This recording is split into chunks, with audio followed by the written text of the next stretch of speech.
Chapter 5. Does it matter if people like you? I spoke at a conference in Las Vegas in 2007, shortly after my first book was published. It felt like my big break and I wanted it to go well. At one point during a story that I was telling, a man in the front row was laughing so hard that he fell right off his chair and landed in the aisle, still in hysterics. I saw him and immediately felt on a high. A split second later, a man on the far left of me also caught my attention. While it seemed that everyone in the auditorium was laughing, he had a bored, stern look on his face. My own face flushed. I lost concentration. If it wasn't for the fact that when people are laughing you can say almost anything and get away with it, I would have crash-landed right there. There was only 10 minutes of my talk left, so even though I stumbled through it, I don't think anyone else noticed. Later that evening, as we sat having drinks, my partner Elizabeth told me how proud she was of me and how people were stopping her and telling her what a great talk I'd given. You'd think I'd be on a high, wouldn't you? I certainly had moments of internal celebration, but my mind kept returning to the man on the left who hadn't been smiling.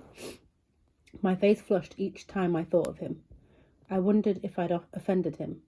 I ran through bits of my presentation in my mind, looking for anything that could offend, but I found none.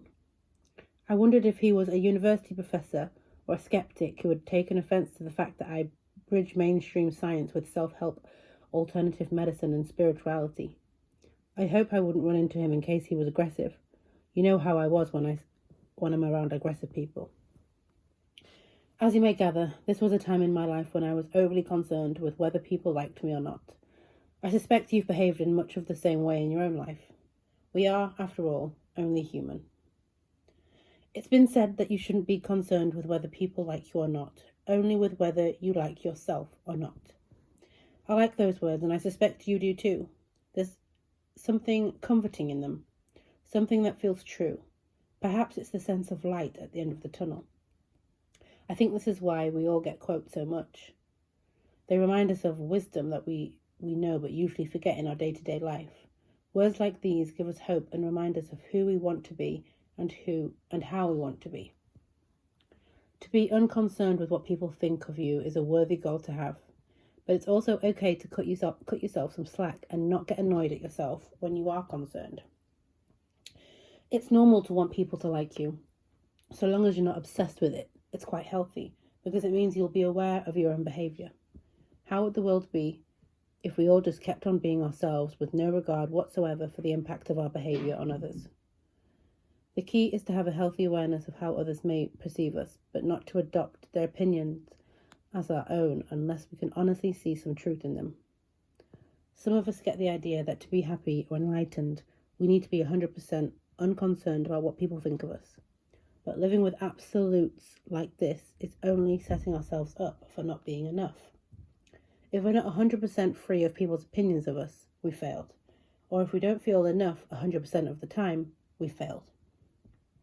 But life is not black and white, nor is it something in between. Life kind of floats from black and white to black, dances a little on the grey, splurges in yellows and oranges, meditates on blues, goes wild on the red, and pretty much, for the most part, quite unpredictable. If we can live with that, then great. If we can live with a concern for what people think of us, but not be too bothered when they don't like us, then that's great too. I remember the moment I had the insight into my own progress after working on writing I Am Enough into my own brain for a few months. I was running one of my online courses, and after one of my live webinars, I received an email from a woman asking for her money back. I don't think she expected me to be answering my own emails, because her language was quite clipped as she communicated that she found listening to me really annoying. It really didn't bother me. My face didn't flush. Instant biofeedback. It showed me that the change I was making was embedded into my brain and nervous system. In the past, on the odd occasion when I'd received some negative feedback, the first thing that happened was that my face flushed and felt hot. This time it didn't need to use any positive self-talk. I didn't need to get angry. I just decided that you can't please everyone, and it was a waste of time trying. I just let it go. I'm telling you about my own transformation here because you'll be able to relate it to yourself. Given you're reading this book, I suspect that deep down, we're very much the same. When someone says they don't care what people think of them, most of the time they're lying. They think they're not very well liked, so their words are more of a coping strategy. They lack confidence around people. What they're saying is an affirmation to help them to get to that place. There's a reason why we want people to like us. We're genetically wired that way. Our biology needs connection. We learned long ago that safety came in numbers, and that if we helped each other out, it was better for all of us. Being rejected meant starvation or death. Even though it doesn't mean that today, except in parts of the world where hunger is a reality, it is still embedded deep in the human psyche. It still brings up the fear at a biological and neurological level. We might not understand the basis for our need to be liked, but we do have that need. It's innate. So there's absolutely nothing wrong with you if you feel concerned about what people think of you. Being rejected is the number one human fear. Being accepted is the number one desire. Let me share with you a little of how it was that needing to connect and to be accepted became to be innate. The way evolution works is really very simple. It occurs when a gene mutates into two or more versions. It's a bit like two people viewing the same landscape in painting. Each version, while clearly showing the same landscape, will be slightly different. One person might use lighter shades of colour than the other, for instance. Let's say a pink gene mutated into a light shade of pink and a darker shade of pink. Now say the gene was a social interaction, and that the light pink version was one that made a person want to interact with others, and the dark pink version was one that made a person not like interaction. Evolution needs sex to take place. It requires genes to pass from one generation to the next. The person with the lighter pink shade of gene would be more likely to reproduce and pass that gene on to the next generation than the person with the darker shade, because they would be more likely to be out meeting people and forming relationships. If the light pink gene were 4 times more likely to be passed on than the dark pink gene, what we would find would be that after lots and lots of generations had passed, the light pink gene would be in pretty much every person's genome. Winding the clock forward 500,000 years or so, not only would the gene now be in every person, but it would also have infiltrated many biological systems. Such would be its necessity in the human genome. This is essentially what has happened. This is why connecting is so healthy and so absolutely necessary for human life. Social connection even acts as a longevity support. Studies of people in their 80s and even over the age of 100 have all found the same thing, that connection is healthy and makes us live longer. Connecting with one another even helps our mental health. While examining a large social network of over 12,000 people, Nicholas Christakis, formerly a Harvard professor and currently at the Yale Institute of Network Science, and his colleague James Fowler from UCLA, found that every point increase in connectedness, there was a significant increase in happiness. So one of the best antidotes to depression is actually to get out and interact with people. It may be hard to do, but it feeds your biology. Sitting at home isolating yourself only makes it worse. In particular, when people enjoy connections, they have healthier hearts. Connection provides the hormone oxytocin, which is a cardioprotective hormone. Basically, that means it protects the heart and cardiovascular system. It lowers blood pressure and also sweeps the arteries clear of some of the precursors to cardiovascular disease. It's a hormone that's essential for human life. The oxytocin gene really is the pink gene I spoke of above. It's so important to evolution that it's essential to be around 500 million years old. Even dinosaurs needed to connect. I discussed many of the effects of oxytocin in my book, Why Kindness is Good for You. Rather than repeat it all here, I recommend you take a look at that book if the subject interests you. So, deep down, as deep as it goes in fact, we need each other and we want to be accepted and liked by each other. Being accepted and liked goes right to the roots of survival. If we're not accepted or liked, we can't pass our genes on, and essentially that feels like the end. It's why being rejected is the number one human fear. It's the collective human psyche. It's a threat to our very survival. The fear of not being accepted is so strong, it causes both women and men to try to change their appearance, to try to be more of what they think the other will prefer. Deep down, everyone feels that if they look a certain way, they're more likely to be liked and therefore accepted. Many adjust their behaviour, including how they speak, so that they'll be accepted. people will do almost anything to belong. We've already seen how they will bully to be part of a group and then return to normal once the ringleader has gone. I remember a time at university when many of my fellow students teased a boy because he'd done some things that they deemed to be stupid. When in their company, I joined in. Privately, I felt sorry for him. Did I speak up?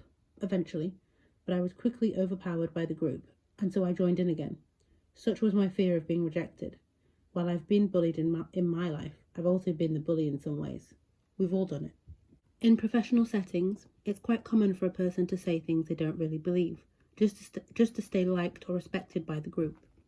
I once attended a lecture given by a scientist discussing the survival of consciousness after death. He said he'd given the same lecture in the medical department of a large, very well-known university, as a conference held there. During the lecture, the professors gave the impression they didn't believe a word he was saying, but over the few days of the conference, which involved social time, 7 professors spoke privately with him and said that they agree with everything that he said. Some said they'd made observations themselves that indicated the survival of consciousness and had interviewed resuscitated patients, but each asked him not to repeat anything of their conversation to other colleagues, as it could damage their relationship with them and potentially their professional reputation. The scientist thought it was amusing that each of these professors had the same private thoughts, yet maintained the identical charade in their professional lives. While it makes logical sense for us to run with the crowd, especially if standing alone could harm our career and therefore have a financial impact upon us and our family, on a more primal level, each time we do this, we comprise our authenticity and essentially give away a part of ourselves. It's fine to adapt what we say and how we say it of our sensitivity, but not when we do it out of fear. The former says that we are enough. The latter says that we're not. Many people live most of their life on other people's terms, trying to please everyone, always trying to be what others want them to be. They'd like to believe that they're just being polite, and that's what we tell ourselves, isn't it? But when it comes down to it, most of us are simply afraid of not being liked. If we're not liked, we won't belong. And all of us need to belong. We can't tell ourselves that we're happier on our own, but given half a chance to be part of something, we'll just jump at it. It's hard to beat biology. Wanting to be liked is normal, so cut yourself some slack and don't be hard on yourself when you find yourself trying to please others. The problem arises when you're so afraid of not being liked that you'll comprise your own authenticity to be accepted. The logic seems sound. Be what people want and they'll like you. Then you'll be accepted and belong. Great, except that it doesn't really work that way. Basically, the more we compromise, the weaker our connections and the less we truly feel that we belong. The more we're authentic, on the other hand, the higher the quality of our connections and the more we feel that we belong. And the more we're authentic ourselves, the more deeply we wire I am enough into the brain's networks. Of course, there are risks involved in being authentic. When you show people your true self, they might not like you. They may reject you, and that can be scary. It hits right at the number one, fear. A dear friend of mine who is gay told me that for many gays who haven't come out of the closet, the fear of a negative outcome, i.e. rejection by their family, is still greater than the possible rewards. The rejection, he said, is quite imaginable, and acceptance feels more like a pipe dream. But what if people do accept you as you really are? In fact, what if they like you even more? Hard though it can be, we need to focus more on the possibility, lest we remain stuck. Of course, it's true that some people could choose to move out of our life, but that does happen. It leaves space for new people to come in. Wouldn't you rather have people in your life who loved you for the real you, rather than people who liked you for who you were pretending to be? It's been said that you shouldn't try to get others to like you. If you are yourself, the right people will come into your life. People who love you, the real you. Anais Nin wrote, "And the day came when the risk to remain tight in a bud was more painful than the risk it took to bloom." When she read a draft of this book, my friend Margaret phoned me about the example I gave at the start of this chapter, my talk in Las Vegas. She told me that we couldn't be responsible for how other people perceived us. As long as we did our best, how someone perceived us wasn't up to us. It was up to them. And she was perfectly right. It's not our job to manage people's perception of us. We'd be very busy indeed if it were. And we'd quickly be exhausted. We can't please everyone. All we can do is be ourselves. I found that if I try to be kind, patient, understanding, and sympathetic to others' pain, if I live with personal integrity, then I know that what I'm doing is coming from my heart, and it's easier to let go of managing people's perceptions. I know then that I'm always doing my best. I think that if we do this, we'll always feel authentic and always feel that what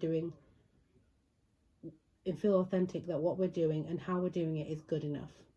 And if people don't like that, then that's their problem. Self-love gym.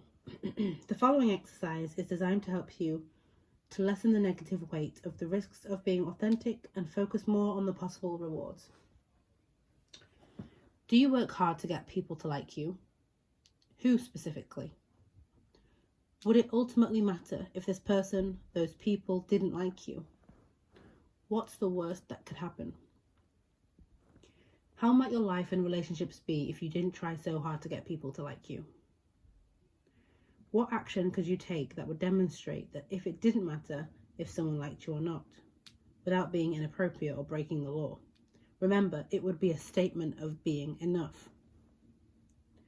For the next 7 days, do one thing each day that shows that you are more concerned with being yourself than with whether people like you or not. Could you dress the way you want, or do you do your hair a way that you're worried people might not like? Could you speak your mind at work and say what you've been afraid to say? Or could you say no when you want to instead of always saying yes? Have you heard about the power of looking in a mirror and saying, I love you?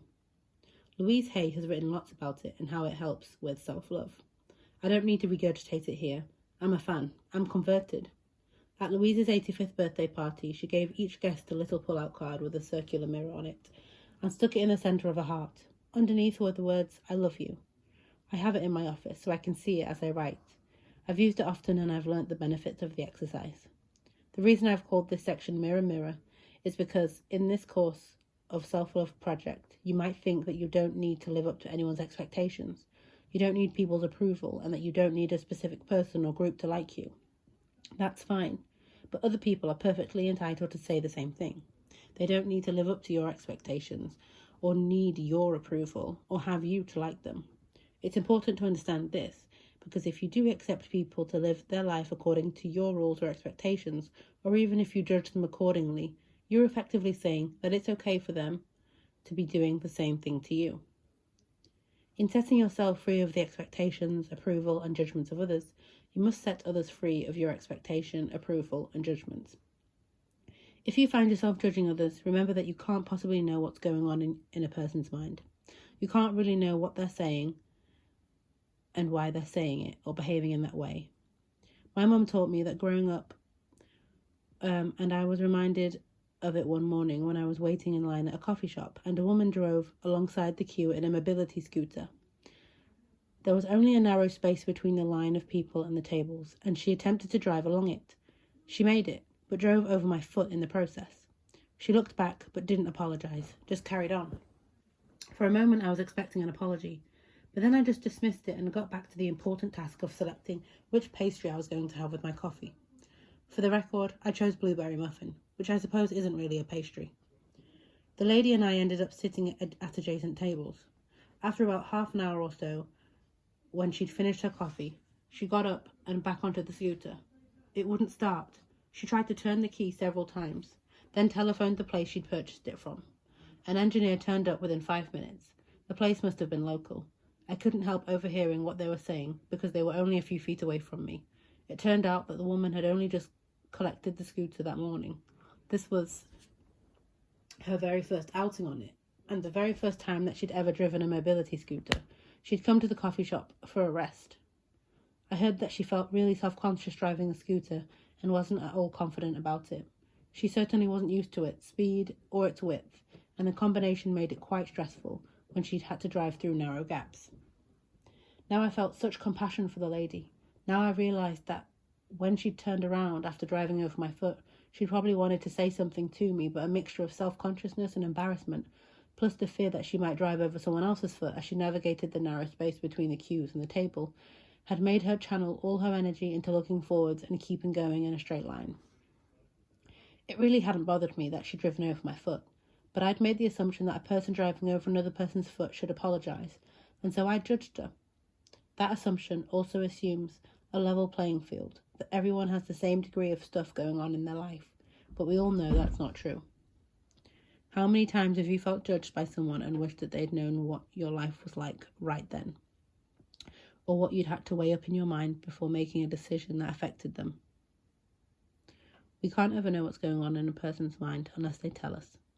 So next time you're about to judge someone, pause for a second and remind yourself that people have judged you without knowing what was going on in your mind or your life. And if you judge others and you invite judgment on yourself, when you know that you are enough, you have no need to judge other people. You let them be who they are and who they need to be. And that's all. Remember, we're all just trying to make our way through life and the skills and knowledge that we have. We all have hopes and dreams, and we all get scared. We all have what someone else would think of as a flaw. We all have what others would think is beautiful too. What do you focus on? The beauty or the flaw? It's your choice. What do you see in others? What do you see in yourself? Practice seeing beauty today. See it in yourself and see it in others.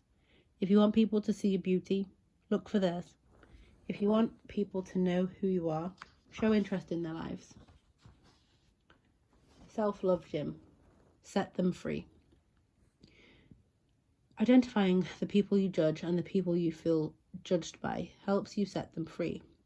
This in turn helps you to be free and to move away from not enough, especially if you've felt stuck there. Answer the following questions. Do you live under the pressure of the expectations of others? Who specifically expects something from you, and in what way? What would your life be like if you were free of those expectations? What could you communicate to others to free yourself of their expectations? Could you set anyone free from your expectations? What would that mean for them? What could you communicate to others to free them of your expectations? In summary, it's natural to want people to like us. It's in our DNA. We're driven to want to connect with others. It feels good. It's also healthy. Good relationships and regular social contact actually prolong lifespan. They also make us happier. But it's important that we don't compromise who we are to get people to like us. Most of us have the unconscious assumption that if we are what people like, we'll be accepted. But the trouble with compromising our authenticity, which is what we do when we pretend to be something we know that we're not, isn't that we don't ever really get the quality of connection our biology is seeking. The way to get that kind of connection is simply to be ourselves. Just be yourself, authentic, honest, and true to yourself. That's enough.